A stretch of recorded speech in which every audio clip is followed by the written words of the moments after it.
Bom, para a gente dar continuidade ao bloco de mercado, chamo agora o nosso parceiro também, Ricardo Neumayer, por favor, contar um pouco para nós de logística de GNC aplicada ao biometano no mercado. Obrigado pela tua presença aqui hoje.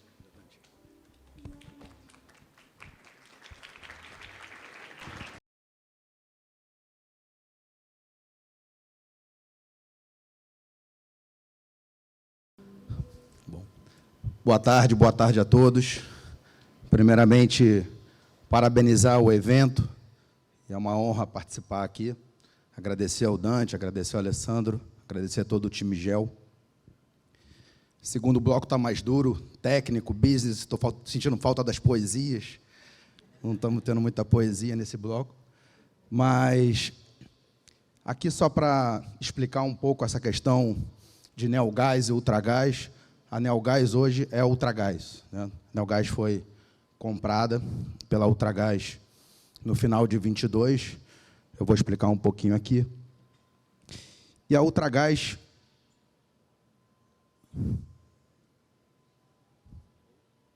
Não sei o que aconteceu aqui. Vamos tentar voltar.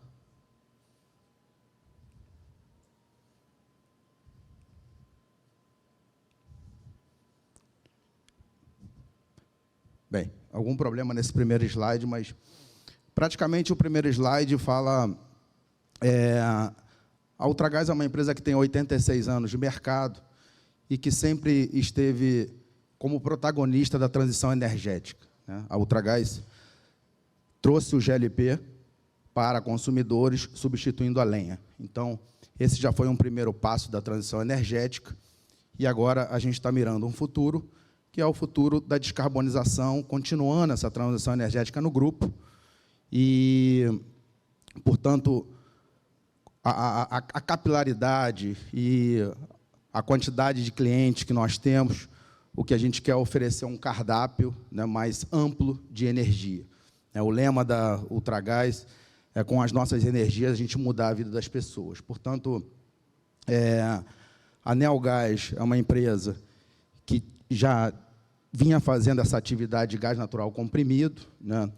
Desde 2001, nós fomos a primeira empresa a ser autorizada pela Agência Nacional de Petróleo para realizar essa atividade, e nós viemos, então, crescendo e desenvolvendo esse mercado de gás natural comprimido, num primeiro momento, obviamente, com gás fóssil, né? Porque 20 anos atrás a gente não falava de biometano, como hoje é um tema que está muito evidente e crescendo e se desenvolvendo pelo Brasil. No entanto, a gente veio com essa experiência de gás natural comprimido e com esse know-how de logística no gás fóssil. Nós temos mais de 20 anos de experiência. Hoje a gente tem cerca de 150 carretas que transportam gás natural, hoje tanto renovável como fóssil, pelo Brasil todos os dias, 24 horas, 7 dias por semana. Temos 6 bases de compressão. As bases estão mais localizadas na região sudeste e região sul. E são mais de 250 mil metros cúbicos de gás transportados por dia. Temos um escritório no Rio de Janeiro e uma fábrica em Caxias do Sul, onde a gente monta alguns equipamentos utilizados nessa cadeia de gás natural comprimido. Em relação à compra da Neogás pela Ultragás, então, a gente, em novembro de 22, comprou a Neogás, foi aprovado pelo CAD em dezembro, e desde fevereiro de 23 até o final de 23 foi feita toda uma integração das empresas, e o primeiro cliente de biometano atendido pela Ultragás foi agora, em fevereiro de 24, e a empresa, então, está com esse papel de desenvolver, de fazer com que cada vez mais produções de biometano estejam crescendo e se desenvolvendo pelo Brasil, de tal forma que a gente possa oferecer o gás natural renovável para as indústrias e para os demais consumidores pelo Brasil. A logística de GNC aplicada ao biometano.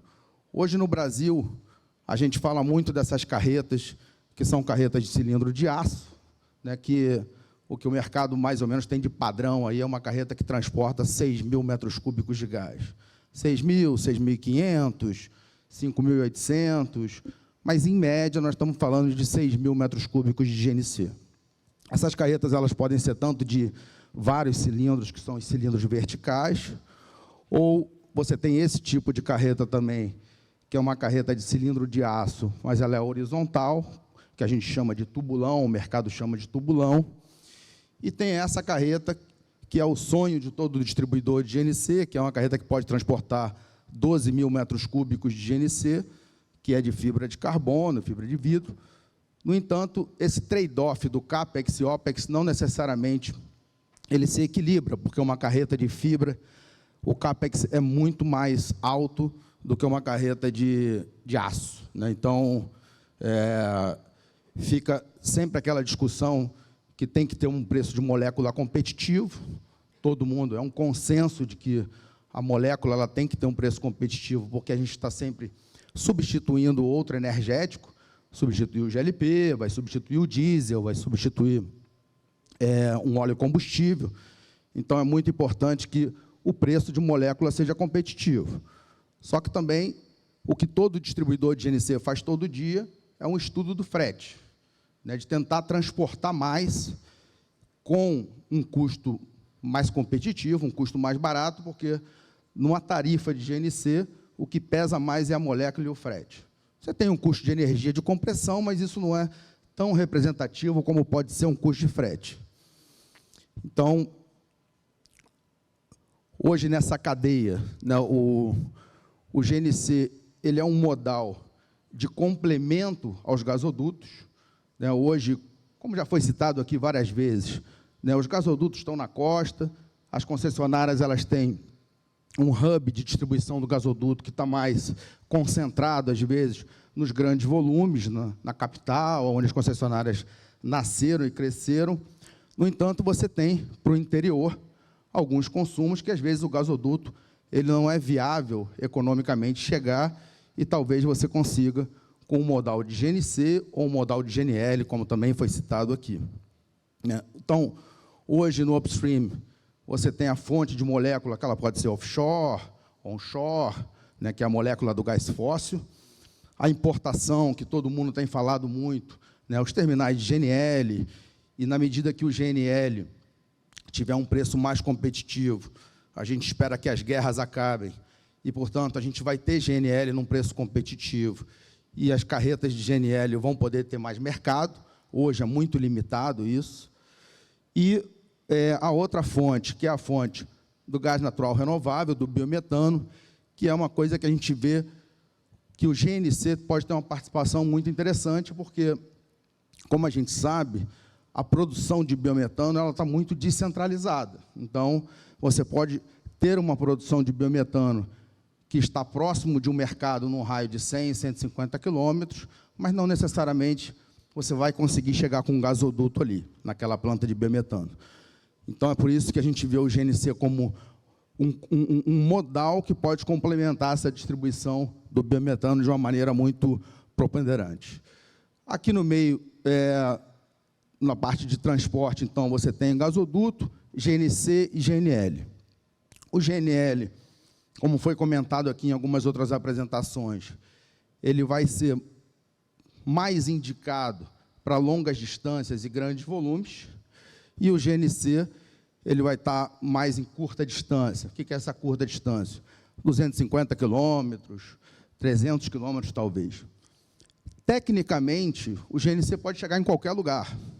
Pode ir a 1.000 quilômetros, pode ser 1.500 quilômetros. No entanto, isso não tem uma viabilidade econômica, né? Porque o que acontece no transporte? Um motorista pode trabalhar cerca de 10 horas, 11 horas, de forma segura, sem contar que a cada 3 horas ele tem que descansar 30 minutos. Por que o GNC não vai a 500 mil quilômetros? Não é só uma questão de custo, porque você pode ter uma molécula a R$1 e, de repente, você pode ir a 800 mil quilômetros. É uma questão de segurança também, né? Porque o GNC, como as carretas elas são de volumes menores, tem projeto que você vai fazer 3, 4 viagens por dia. Você fazer 3, 4 viagens por dia, numa distância de 500 quilômetros, 700 quilômetros, considerando que uma carreta ela roda, velocidade média que se calcula para um projeto é 50 quilômetros por hora, você vai levar 12 horas para chegar na metade do caminho, né? Você vai levar 10 horas, 11 horas para chegar no cliente. Então, o que vai acontecer? Tem muitos projetos de longa distância que você tem que ter 2 motoristas, trocar de cavalo no meio do caminho. É uma operação logística extremamente complicada para o GNC. Por que no GNL isso funciona melhor? Porque o GNL pode transportar 25 mil metros cúbicos, você fazer uma tancagem de gás liquefeito, né, você vai armazenar ele líquido, e você não precisa fazer 3 viagens por dia, você vai fazer uma viagem a cada 3 dias. Portanto, essa é a diferença técnica do GNC e do GNL, porque se alguém estivesse pagando, ou se a molécula for muito barata, o GNC pode ir a 1.000 quilômetros. Isso não é problema. Só que é uma operação extremamente complicada, com vários motoristas, e é isso que dificulta a logística do GNC para longas distâncias. Regulação. É importante esclarecer isso, porque existe, às vezes, uma certa confusão. O negócio de gás natural comprimido, ele não é regulado por agências estaduais, como é o caso das concessionárias. As distribuidoras de GNC são entidades privadas e que atuam no território nacional e que são reguladas pela ANP. A ANP é que regula a atividade de distribuição de GNC. Tá? No entanto, aqui foi citado também projeto estruturante. O projeto estruturante é algo que é desenvolvido, idealizado pelas concessionárias.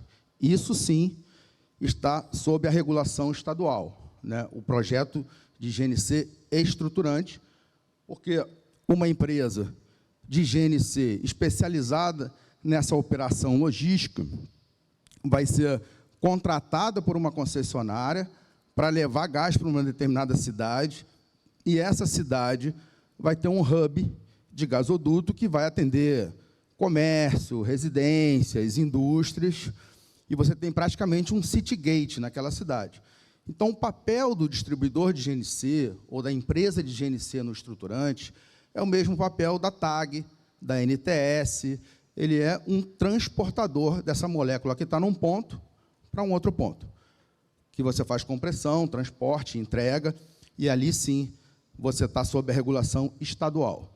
Mas quando nós, por exemplo, Ultragaz, estamos distribuindo o biometano de um produtor de biometano para clientes da nossa carteira, eu não sou regulado pela agência estadual. Nós somos regulados pela Agência Nacional de Petróleo. Bem, a distribuição de GNC, né? Hoje, se você entrar, você tem a resolução 41, que é a resolução que regula esse negócio de gás natural comprimido, e que pode ser tudo isso daqui: aquisição, recebimento, compressão, armazenamento, distribuição, e comercialização e controle de qualidade. E os distribuidores de GNC autorizados no Brasil não necessariamente precisam fazer a cadeia toda. Você pode fazer só uma parte da cadeia. Tem alguns que fazem só a compressão, tem outros que fazem compressão e transporte. Você pode comprar compressão de terceiro. Então, essa atividade, ela não necessariamente vai englobar toda a cadeia. Hoje, existem mais de 30 agentes autorizados a realizar essa atividade no Brasil. São mais de 70 unidades de compressão pelo Brasil, e ali estamos falando de 10 projetos estruturantes, mas já está um pouco mais do que 10 projetos estruturantes no Brasil.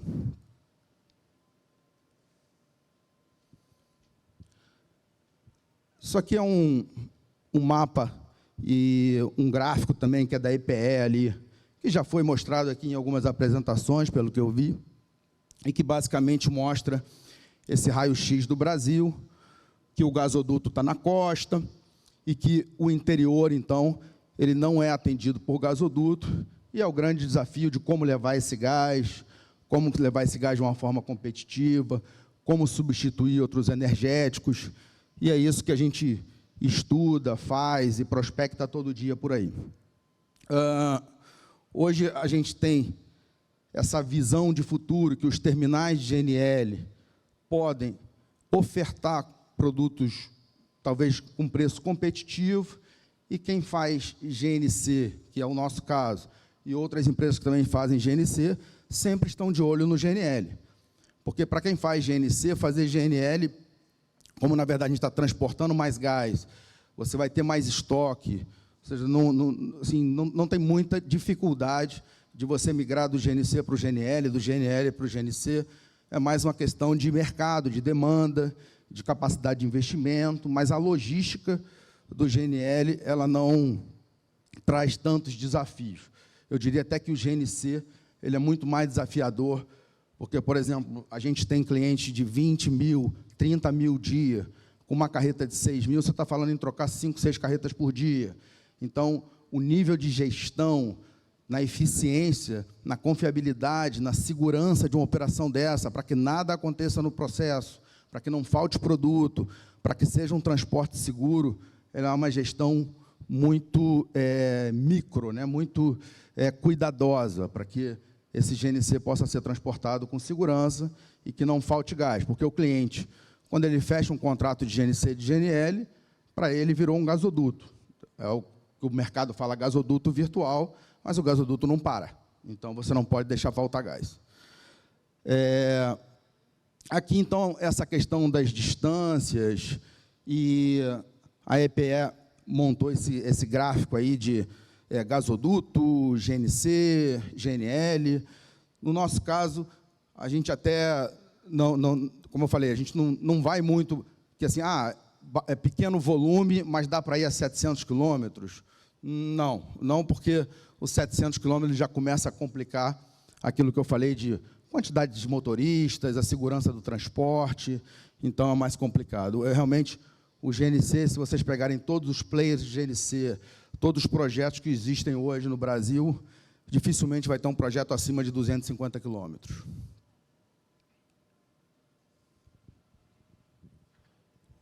E o biometano, então, é algo que a gente vê muito promissor, né, para o transporte rodoviário, né, de gás natural comprimido, ou até mesmo de GNL, como foi falado aqui, porque esse potencial que tem do aterro, do sucroalcooleiro, do agronegócio, ele é tudo o que nós queremos, né, para que tenha produto mais competitivo, tenha produto descentralizado, que é o nosso jogo, né, ou seja, a gente vai em qualquer lugar do Brasil conectar pontos. Então, se tem uma produção e tem demanda, a gente pode desenvolver projetos em qualquer lugar, né, não tem limite para o transporte rodoviário. O limite vai ser essa questão da distância, viabilidade econômica e tudo, mas se tiver produção, tiver demanda, se tiver cliente querendo pagar pelo produto, você pode ter um projeto de GNC em qualquer lugar do Brasil. Tá? Então, a gente vê todo esse potencial de biometano, que vocês aqui, produtores, que são os especialistas nesse potencial, a gente vê isso com muito bons olhos, né? Isso é música para os nossos ouvidos, porque quanto mais biometano tiver, nada contra as concessionárias, mas quanto menos gasoduto tiver, melhor para o GNC e o GNL, entendeu?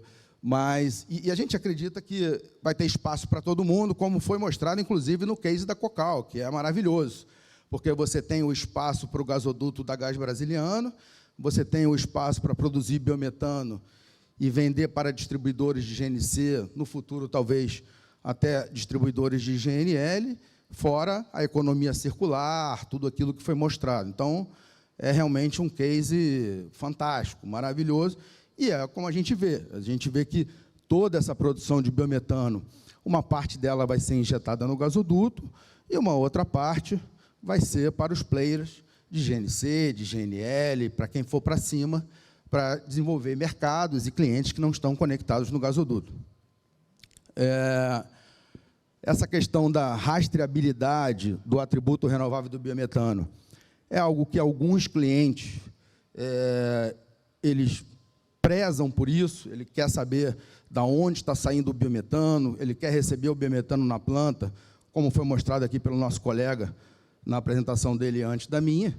É um produto que está rastreado e que vai direto para a planta dele. Não caiu no gasoduto, para do gasoduto ele saber se ele está recebendo o biometano ou fóssil, a questão toda, que é o desafio do biometano se o gasoduto não for um gasoduto dedicado, como é o caso da Gás Brasiliana. O investimento do GNC ele é modular. O que quer dizer isso? A gente pode acompanhar o investimento da planta de biometano. Então, a planta de biometano, numa primeira etapa, pode produzir 30 mil dias, 50 mil dias, mas pode ser uma planta com potencial para 100, 150. Então, o GNC ele consegue acompanhar essa modularidade da planta. E a gente vê o GNC também como uma solução, a logística de GNC levar o biometano para alguns abastecimentos de frota pesada.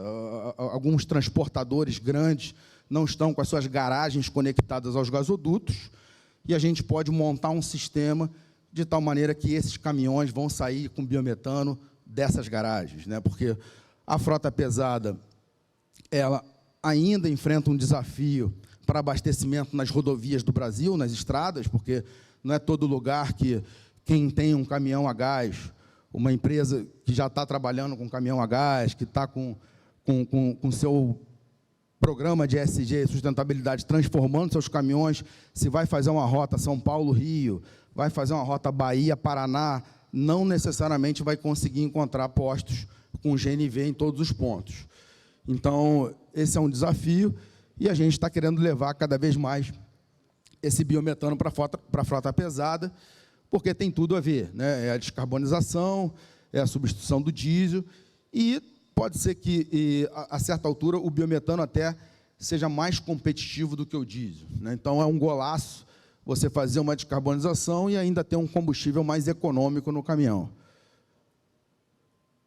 E ali, bem, que eu já falei várias vezes na apresentação, que a gente vê também o GNC como ele é um bom vetor para essa descentralização de produção de biometano, porque o biometano pode estar sendo produzido em vários lugares do Brasil que não vão ter gasoduto próximo. E, por último, o que a gente vê de desafios e oportunidades nesse mercado, né? Os desafios é conectar oferta e demanda, viabilizando o mercado, ou seja, é o desafio que todos nós temos aqui, que, por mais que as apresentações sejam diferentes, todo mundo está falando em competitividade, né? Porque o investidor do lado de cá, para tomar uma decisão de investir numa planta de biometano, ou de investir em equipamentos de GNC ou de GNL, vai querer seu retorno, vai querer sua TIR, vai querer seu payback, e se o custo do biometano, o custo do frete, o CAPEX estiver pressionando muito, a gente não consegue substituir o pessoal que está por aí no diesel, no óleo, no GLP, né? Esse é o grande desafio que nós temos de conectar oferta e demanda. A diversificação com segurança energética, né? Esse é um ponto importante, né? A gente precisa, como também os produtores colocaram aqui, de uma produção constante, um fornecimento contínuo de biometano, né? Esses desafios que já estão sendo superados, da entre-safra, da safra, isso aí é muito legal, né? Porque quando você vai oferecer o produto, você precisa provavelmente ter um fornecimento contínuo o ano inteiro, então não dá para interromper, não dá para deixar faltar gás, não dá para combinar que você vai ficar 2 meses sem gás, é muito complicado isso. E aumento de produtividade e eficiência na indústria, né? Ou seja, cada vez mais a gente precisa de mais plantas, de mais biometano, de tudo que nós estamos aqui para tentar realizar. As oportunidades é que eu acho que todos nós estamos vendo cada vez mais empresas entrando nesse mercado. A Ultragás, comprando a Neogás, é um exemplo disso, e várias outras empresas que estão entrando aí forte nesse mercado de distribuição, vamos chamar assim, de gás natural renovável, gás natural fóssil. O biometano, sem dúvida, impulsiona essa agenda ESG, e a interiorização com modais complementares, que a gente vê espaço para todo mundo, para o GNC, para o GNL, para o gasoduto, né? Então, o nome do jogo, com certeza, continua sendo molécula competitiva, né? Preço de molécula, mas, assim, hoje, em termos de tecnologia de GNC, carretas, tem tem fabricantes de carretas aqui no evento, todo mundo tem trabalhado muito. A gente até brinca que qualquer espaço que a gente vê na carreta, que os técnicos falam que pode colocar mais um cilindro, dá um jeito de colocar um cilindro para transportar mais gás. A gente nunca deixa a carreta leve, vai sempre no limite da norma de transporte, que são 54, 55 toneladas com cavalo. Então, joga o máximo que a gente conseguir de cilindro, com toda a segurança, para transportar mais gás. Então, assim, basicamente era isso que eu tinha para apresentar. E, se alguém tiver alguma pergunta, estou à disposição. Obrigado, Ricardo. Excelente. Bom, Ricardo, obrigado pela sua presença, pela contribuição.